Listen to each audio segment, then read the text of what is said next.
Once upon a time, in a small village where everyone knew each other's business, there lived a woman named Enke. She was breathtakingly beautiful, with skin that glowed like palm oil under the sun, and a tongue so sharp it could slice through pride. But despite all her charm, Enke was known far and wide for one thing: her laziness. The villagers joked that she was more stubborn than a locked padlock, and they weren't wrong. She refused to cook, clean, fetch water, or even sweep her own compound. She never lifted a finger to help her husband Obi, and she completely rejected the idea of having children. Children are nothing but a burden, she often said, waving her manicured nails in the air. To Enke, housework was for fools, and responsibility was a disease she never wanted to catch. Obi endured her ways for years, but frustration finally drove him to marry a second wife, Amara. Amara was everything Enke was not: hard-working, respectful, and fertile. From the moment she entered the household, Amara cooked, cleaned, fetched water, tended to the farm, and carried herself with a quiet grace. Even heavily pregnant, Amara bustled around the compound with a smile. Meanwhile, Enke lay in bed all day, painting her nails and eating the meals that Amara prepared. The contrast was so glaring that the villagers gave Enke a title she secretly enjoyed: the Queen of Laziness. Her backyard told the story better than words ever could. Blue basins, stacked high with dirty clothes that hadn't touched water in months. Flies hovered like tiny judges, circling the stench, but Enke refused to wash them. She claimed that scrubbing clothes gave her headaches. One hot morning, Enke's sharp voice pierced the air as she summoned Amara, standing like a queen on her throne. She pointed at the mountain of filthy clothes piled up in the corner. "What? All of these?" Enke commanded, her nails tapping impatiently on the wooden table. "And I want them done before noon." Amara shifted uncomfortably. Her feet were swollen from carrying her 7-month pregnancy. "Enke, the midwife warned me not to overwork myself," she said gently. But Enke rolled her eyes and snapped. "Pregnancy is not sickness. Did our mothers not farm, fetch water, and pound yam while carrying babies? Enough excuses. Wash the clothes." With no choice, Amara bent and lifted the heavy basins, dragging them toward the stream under the blazing sun. Her back ached, her legs trembled, but she obeyed. And it was at that very stream, while scrubbing Enke's filthy scarves, that something happened which would change everything. Amara bent over the stream, her swollen belly pressing against her wrapper as she scrubbed the pile of clothes. Her arms moved slowly but steadily, her breath heavy. Just then, she felt a presence beside her. An old woman, bent with age but bright-eyed, stopped and picked up a scarf from the pile. She ran her wrinkled fingers across the fabric and smiled. "My spirit led me here," the old woman said softly. She reached into her wrapper and pulled out a small leather pouch. "Take this, my daughter. It belongs to you." Amara hesitated, shaking her head. "Mother, I cannot take this from you." But the old woman pressed the pouch into her palm. "Do not fear. It carries no harm. It is meant for you." With little choice, Amara accepted it, thanking her politely. Before the woman disappeared down the path, Amara assumed it was nothing, perhaps cowries, or a few coins. So she set the pouch aside and finished scrubbing every last piece of Enke's clothing. Hours later, weary and drenched in sweat, Amara returned home. Her curiosity finally got the better of her. She untied the leather string and poured the contents into her hand. Her heart stopped, her eyes widened. Diamonds, they glittered in her palm, catching the sunlight like drops of heaven itself. Amara gasped and let out a cry of joy. Her husband Obi rushed out of the hut, and when he saw the treasure, he shouted with disbelief, "God has remembered us." Amara cried, dancing around the compound with tears in her eyes. News spread through the village like wildfire. Men, women, and children rushed to see the diamonds, murmuring in awe. It was the first time many of them had ever seen such wealth. But when Enke heard what had happened, her face hardened like iron, her eyes burned with envy as she stormed toward Amara. "Give me those diamonds," she demanded. "They are mine." Amara blinked in shock. "Yours? How?" Enke stepped closer, her voice sharp and bitter. "The old woman only saw that scarf because I sent you to wash my clothes. If I had gone myself, she would have given me the diamonds. That pouch was meant for me." She reached out to snatch them, but Amara clutched the pouch tighter, her knuckles white. "No, Enke," Amara said firmly. "You sent me to the stream out of laziness, not kindness. I walked there with my swollen feet. The old woman gave me the gift freely. These diamonds are mine." Their voices rose, echoing through the compound until neighbors gathered to witness the quarrel.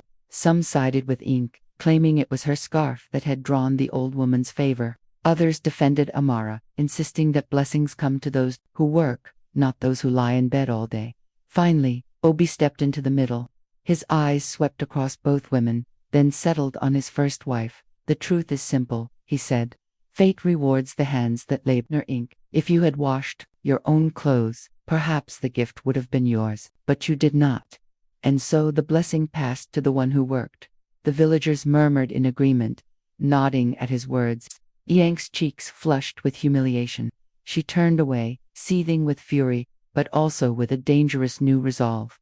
That night, as she lay awake staring at the ceiling, she whispered to herself, "I will get my own diamonds, at any cost." The very next morning, Enke rose earlier than she ever had before.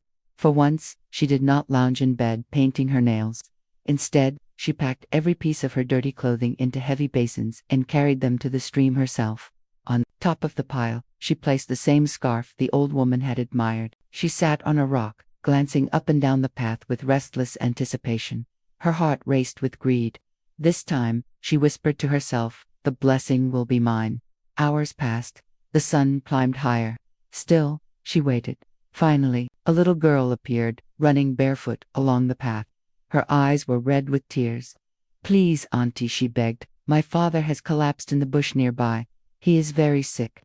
Please help me bring him water." Enke glanced at her, then looked away. "Go and find someone else. I'm waiting for someone important." The child's tears fell harder, but Enke waved her off like a fly. Her mind was fixed on diamonds, not kindness. Not long after, the old woman appeared again, her steps slow but steady. Enke's heart leaped with joy.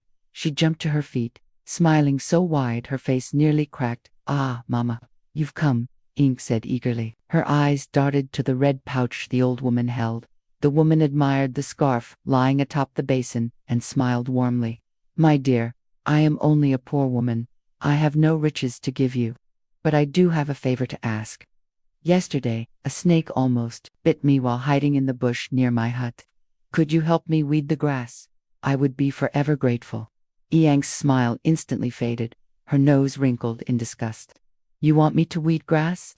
Mama, my back has been hurting me for weeks. Even carrying these buckets was a struggle. Ask the strong village boys, they enjoy such things."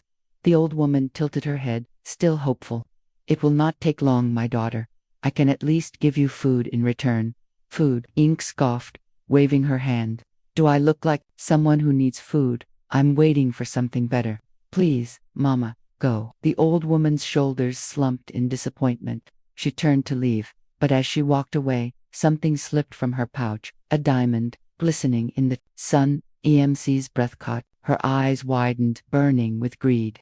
In a flash, she grabbed a heavy stick, crept behind the old woman, and struck her on the head. The woman crumpled to the ground. Unconscious, Enke snatched the pouch from her frail hands and ran back toward the village, clutching it tightly against her chest. Her heart pounded, not from guilt but from triumph. By the time she reached home, she had already rehearsed her lie. She burst into the compound, her voice loud enough for the entire neighborhood to hear. "I too have been blessed," she cried. "The old woman has given me diamonds, just like she gave Amara." The villagers gathered quickly, their eyes widening as Enke opened the pouch. Sure enough, it was filled with sparkling stones. Gasps and whispers rippled through the crowd. Men prayed aloud for such blessings to find them. Women clapped their hands, praising her fortune. But what none of them knew was that the blessing Enke carried in her pouch was tainted by violence. She had stolen it through blood and betrayal, and that night, as she lay in bed, hugging the pouch like a newborn baby, a curse far greater than her laziness crept silently into her life. That night, Enke tossed and turned on her bamboo bed. The pouch of diamonds lay under her pillow, but instead of peace, it brought her unease. Strange whispers echoed in her ears. A cold wind swept through her hut, though every window was shut tight. She clutched the pouch closer. "These are mine," she muttered, her voice trembling. "No one can take them from me." But as the moonlight streamed through the cracks in the wall, she felt a sharp pain shoot across her chest. She gasped, clutching her heart. Her body stiffened, her eyes rolled back, and then something unnatural began to happen. her smooth skin cracked like dry earth, her long, beautiful nails twisted into claws, her legs bent in impossible angles as scales crawled across her flesh. The woman once praised for her beauty, the queen of laziness, was now transforming into something hideous. Her screams echoed through the night, waking the entire village. Neighbors rushed with lanterns, only to recoil in horror at what they saw. Enke no longer looked human. Her body had stretched and twisted into the form of a giant lizard, hissing and writhing in the dirt. The pouch of diamonds slipped from her claws and burst open, scattering stones that instantly turned to worthless pebbles. The villagers gasped. Some screamed, others fell to their knees, praying for mercy. Obi stood frozen, his heart torn between pity and fear. Amara, clutching her belly, whispered, "God is just. Blessings gained by greed never last." The elders of the village stepped forward, shaking their heads in sorrow. "This is the curse of selfishness," one of them said. "When a blessing is stolen with blood, it becomes poison." Enke hissed, her reptilian eyes glowing with rage, before scuttling into the darkness of the forest. From that night on, she was never seen as a woman again. But villagers swore that sometimes, late at night, a huge lizard with fiery eyes crawled near the stream, guarding the place where greed had doomed her soul. Meanwhile, Amara's diamonds remained untouched and pure. Her husband prospered.